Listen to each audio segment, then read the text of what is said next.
এটা যে আমি এক্সারসাইজ করলাম, এক্সারসাইজটার নাম সবাই জানে, কী বলো তো? Pull up. অনেকে আসে যারা বিগিনার্স, তুমি অনেকেই ভুল করে থাকে, এসে আগে এক্সারসাইজটা করার চেষ্টা করে। কেন? কিসের দরকার? কে বলেছে? কে শিখিয়েছে? ভুল এটা। কেন? কারণ ফর এক্সাম্পল তোমার বডি ওয়েট 80 কেজি কিংবা 70, 65, 70 ধরলাম গড়ে বেড়ায়।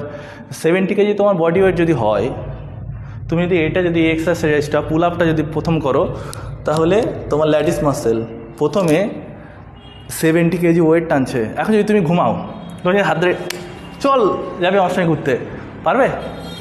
ঘুম থেকে উঠে কখনো যেতে পারবে না। কেন যেতে পারবে না? কারণ তুমি already you are not prepared from your mind, from your body. তো জিমে যখন আসবে, সেমলি তোমাকে আগে প্রিপারেশন নিতে হবে from your mind and from your brain. কী করতে হবে তার জন্য? তার জন্য তোমাকে আগে ওয়ার্ম আপ করতে হবে, ব্লাডটাকে ফ্লো করতে হবে বডিতে, নার্ভসগুলোকে অ্যাক্টিভ করতে হবে। তারপরে তুমি যদি পুল আপ মারতে চাও, পুল আপ প্রথমে নয়, এটা হলো ব্যাকের এক্সারসাইজের সঙ্গে।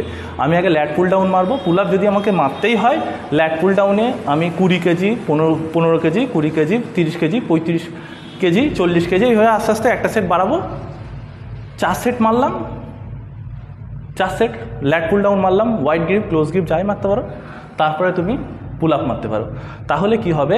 তোমার লো ওয়েট থেকে হাই ওয়েটে, মানে কি, তুমি ঘুম থেকে উঠে চোখ মুখে জল দিলে, একটু জল খেলে, একটু হালকা কিছু খেলে, তারপরে আমার সঙ্গে ঘুরতে চলে গেলে, এটাই হলো মাসেল আইডেন্টিফিকেশান। আমি দেখিয়ে দিচ্ছি আবার। পুল আপ যারা এক্সারসাইজ করবে, তারা যেই দিন ল্যাট পুল ডাউন মারবে, তারপরে পুল আপ করবে। চলো আবার দেখিয়ে দিচ্ছি পুল আপটা, দুটো দেখে শেষ করে দেবো।